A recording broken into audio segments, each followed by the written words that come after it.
আমি একটা প্রথম বক্তব্য শোনালাম ডায়মন্ড মডেল নিয়ে।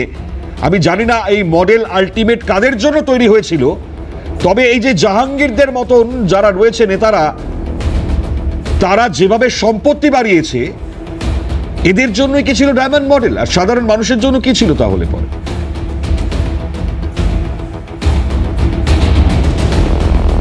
এই সরকারটা, এই শাসন আমলটা বোধহয় চিহ্নিত হয়ে থাকবে কতিপয় মানুষের ব্যাপক আঙুল ফুলে কলা গাছ হওয়ার একটা ইতিহাসের জন্য।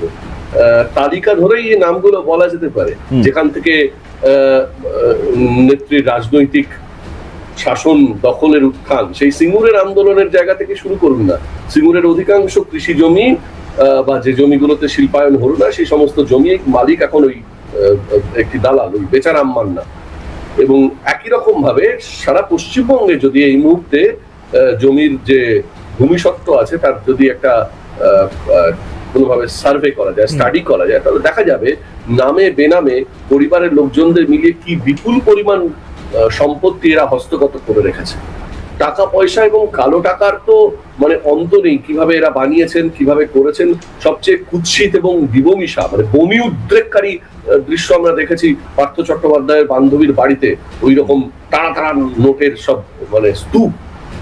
এইগুলো এই মাত্র 15টা বছর এর ভেতরে আমাদেরকে দেখে নিতে হয়েছে। 1.5 দশকের মধ্যে একটা মানে তিনটে প্রজন্ম তারা কার্যত এটা বিশ্বাস করে নিয়েছে যে দুর্নীতিটাই হচ্ছে রাজনীতির আসল উদ্দেশ্য। ক্ষমতা লাভের আসল উদ্দেশ্য হচ্ছে যেন তেন প্রকারেরও নিজের সম্পত্তি, নিজের প্রতিপত্তি বাড়াতে হবে। যে করে হোক এই সিস্টেমের সঙ্গে টিকে থাকতে গেলে আমাকে যেভাবেই হোক এই টাকার পাইপলাইনটা চালু রাখতে হবে। এবং কার্যত এই যে রাজনৈতিক হিংসা, এই যে বুথ দখল, এই যে জনগণের রায়কে চেপে দিয়ে ক্ষমতায় থাকার এই প্রয়াস, এই সব কিছুর পেছনে ছিল এই যে টাকার একটা ইকোসিস্টেম, দুর্নীতির একটা ইকোসিস্টেম ওপর তলা থেকে নিচ তলা পর্যন্ত তৈরি হয়ে গেছে, গুছিয়ে বসেছিল। হ্যাঁ, এবং যার আড়ে বহরে মানে রাজনৈতিক নেতৃত্ব থেকে আমলা, নানান অংশের মানুষ, মনোনীত সদস্যরা, নির্বাচিত সদস্যরা, মানে গণতন্ত্রের প্রায় প্রতিটি ভাগকেই তারা এমন ভাবে দূষিত করেছিলেন যে এই ইকোলজিটা একে অন্যকে দিয়ে থুয়ে খেয়ে নিজেদের ব্যাপারটাকে একটা কায়েমি ব্যবস্থা, একটা মৌরুষি পাট্টার মতো সাজিয়ে তুলেছে। স্বাভাবিকভাবেই মানুষ এগুলো দেখেছে, মিডিয়া মানুষের চক্ষু হিসেবে এগুলোকে তুলে নিয়ে এসছে, আমরা বারবার দেখেছি। এই মুহূর্তে সেই ছবিগুলো আরো বিকট, আরো প্রকট হয়ে পড়ছে। যখন 26,000 মানুষের চাকরি চলে গেল স্কুল দুর্নীতির জন্য, স্কুল শিক্ষা দুর্নীতির জন্য, এবং সামনে আরো 32,000-এর প্রাইমারির দুর্নীতির মামলা সুপ্রিম কোর্টে গেছে। দেখা যাক সেটা কোথায়। যারা এই টাকা দিয়ে চাকরি নিয়েছিলেন সেই মানুষগুলো টাকা ফেরত দেবেন না, লজ্জায় আজকে মুখ দেখাতে পারছেন না, কালো তালিকায় নাম উঠে গেছে, জীবনে আর সরকারি চাকরির জন্য আবেদন করতে যেতে পারবেন না। কিন্তু যে নেতাদের হাতে টাকা তুলে দিয়েছিলেন তাদেরকে ছেড়ে দেবেন? আপনাদের জীবন কলঙ্কিত হয়ে গেল, সম্মান কলঙ্কিত হয়ে গেল, শিক্ষক নামের একটা পেশা কলঙ্কিত হয়ে গেল। এবং শুধু শিক্ষকতার পদ কেন বলছি, এখনো তো মানে আলিবাবার গুহাতে ঢোকাই যায়নি, এসবের চিচিন ফাঁক ফলাতে পাথরটা সরেছে মাত্র।